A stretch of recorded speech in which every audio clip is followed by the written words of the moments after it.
ሳፋሪኮም ኢትዮጵያ በሀገሪቱ ዙሪያ ያሉ ደንበኞች በ90 ቀናት ውስጥ ባደረጉት የድምጽና የአጭር የጽሁፍ መልእክት ልውውጥ 10 ሚሊዮን ማድረሱን አረጋገጠ።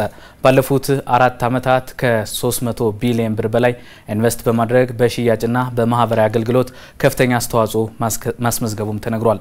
ባልደረባችን ቅድስት ብርሃኑ በዚህ ጉዳይ ላይ ተጨማሪ መረጃ ልታደርሰን እዚህ ስቱዲዮ ትገኛለች። ቅድስት እንኳን ደህና መጣሽ። እንኳን ደህና ቆየኝ።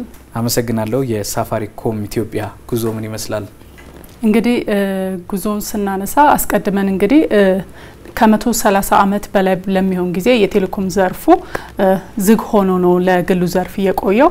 እንግዲህ መንግስት ደግሞ ይህንን ዘርፍ ለግሉ ዘርፍ ክፍት ለማድረግ ፖሊሲ የነበሩ የፖሊሲ ማነቆችን በማሻሻል የግሉ ዘርፍ ተሳታፊ እንዲሆኑ ተደርጓል። ይህ ደግሞ የሚታወስ ነው።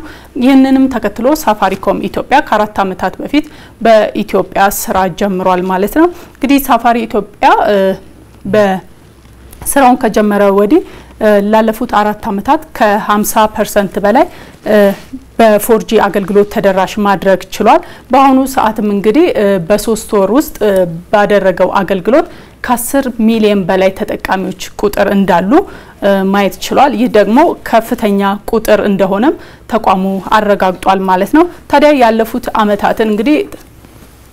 ያለፉት ዓመታትን ሳፋሪኮም ስራ ሲጀምር 300 ቢሊዮን ዶላር ኢንቨስት በማድረግ ነው በዘርፉ ገብቶ ስራ እየሰራ ያለው።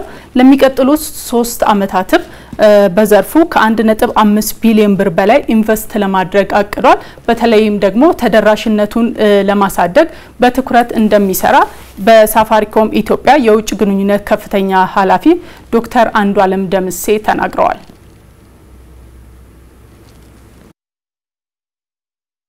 ለሚመጡት 3 ዓመታት ውስጥ ከ1.5 ቢሊዮን ዶላር በላይ ተጨማሪ ኢንቨስት ያደርጋል።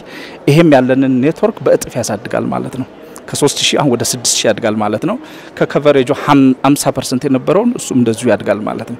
ስለዚህ በአሁኑ ሰዓት ላይ ፕላናችንም የሀገሪቱን የዲጂታል ኢኮሲስተም መደገፍ፣ ኖሌጅ ትራንስፈር ማምጣት፣ ተደራሽነት አሁን ወደ 50% ደርሰናል።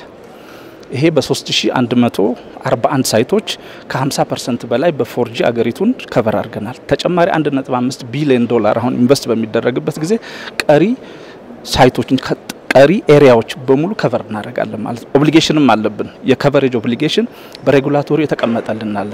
በየአመቱ ምን መከቨር ማድረግ እንዳለብን እንደፈለግን አይደለም ያንን ተደራሽነት የምናደርገው። የሬጉሌት የሚያደርገን በጣም ጥሩ ድጋፍ የሚያደርግልን መንግስት በኢሲ በኩል በናሽናል ባንክ በኩል በጣም ልናመሰግን እንወዳለን። እንደዚህ ተቋማት የሲቪክ ሶሳይቲንም በዛሬው ዕለት ላይሰንስ የሰጠን እናመሰግን እንወዳለን።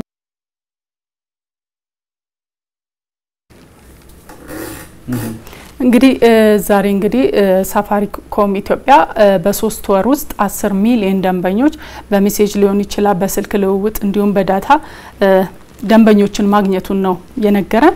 እንግዲህ ሳፋሪኮም ኢትዮጵያ ከኔትወርክና መሰረተ ልማት ማስፋፊያዎች በተጨማሪ ፋውንዴሽን ማቋቋሙንም በዛሬው ዕለት ይፋ አድርጓል። ይህንን ፋውንዴሽን ይፋ ከማድረጉ አስቀድሞ ማህበራዊ ኃላፊነቱን በመወጣት እየሰራ እንደሆነ ነው የተነገረው። በተለይም በትምህርት፣ በጤናው፣ በአግሪካልቸር እንዲሁም በጎ አድራጎት ድርጅቶችን ከ650 ሚሊዮን ብር በላይ ድጋፍ የማድረግ ስራ ሰርቷል። ዛሬ ባቋቋመው ፋውንዴሽንም በሚቀጥሉት 3 ዓመታት ከሚያደርገው የኔትወርክና መሰረተ ልማት ማስፋፊያ በተጨማሪ በማህበራዊ ኃላፊነቱን ለመወጣት በትኩረት እንደሚሰራ ተነግሯል ማለት ነው። ያለው መረጃ ይሄን ይመስላል። ቅድስት አመሰግናለሁ።